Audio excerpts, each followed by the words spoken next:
Assalamualaikum warahmatullahi wabarakatuh.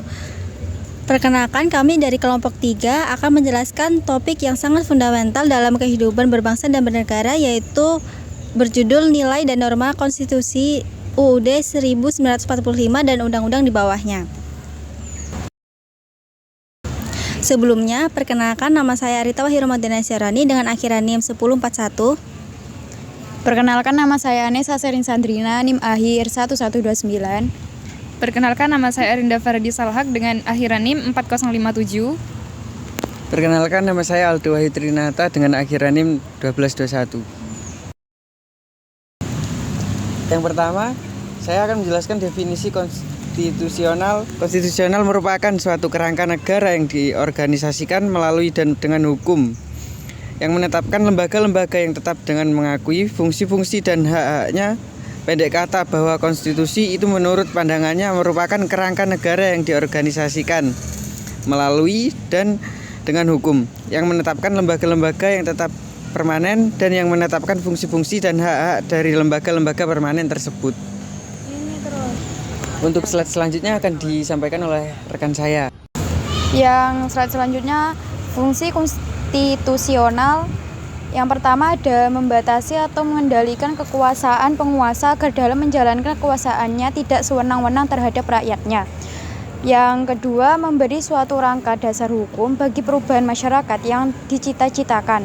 Yang ketiga, ada dijadikan landasan penyelenggaraan negara menurut suatu sistem ketatanegaraan tertentu yang dijunjung tinggi oleh semua warga negaranya.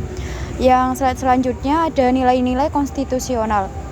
Yang pertama ada nilai normatif, merujuk pada penerimaan resmi konstitusi oleh suatu bangsa, di mana konstitusi tidak hanya berlaku secara hukum, tetapi juga diakui dan dilaksanakan dalam praktik sosial.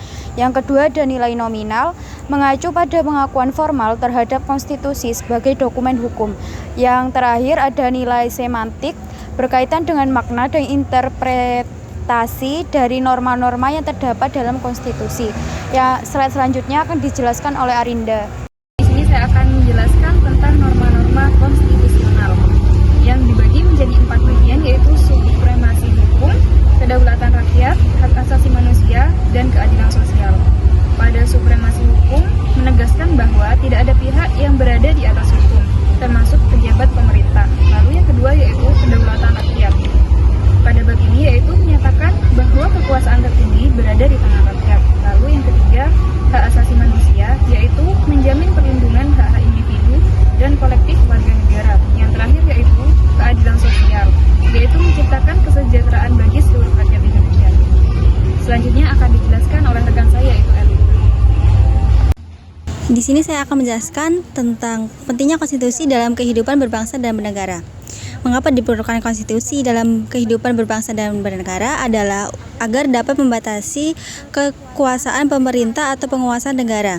Sejarah tentang perjuangan atau penegakan hak-hak dasar manusia sebagaimana terumus dalam dokumen-dokumen di atas, berujung pada penyusunan konstitusi negara. Konstitusi negara di satu sisi dimaksudkan untuk membatasi kekuasaan penyelenggaraan negara dan di sisi lain untuk menjamin hak-hak warga negara. Yang terakhir adalah kesimpulan. Nilai dan norma Konstitusi 1945 Undang-Undang Dasar merupakan fondasi utama bagi kehidupan berbangsa dan bernegara di Indonesia. Pemahaman dan yang mendalam tentang nilai-nilai ini sangat penting bagi setiap warga negara untuk berperan aktif dalam menjaga keadilan, supremasi hukum, dan hak asasi manusia. Dengan demikian, Undang-Undang Dasar 1945 bukan hanya sekadar dokumentasi hukum, tetapi juga representasi aspirasi bangsa Indonesia menuju masyarakat yang adil dan makmur. Sekian penjelasan dari kelompok kami. Apabila ada salah kata mohon dimaafkan. Wassalamualaikum warahmatullahi wabarakatuh.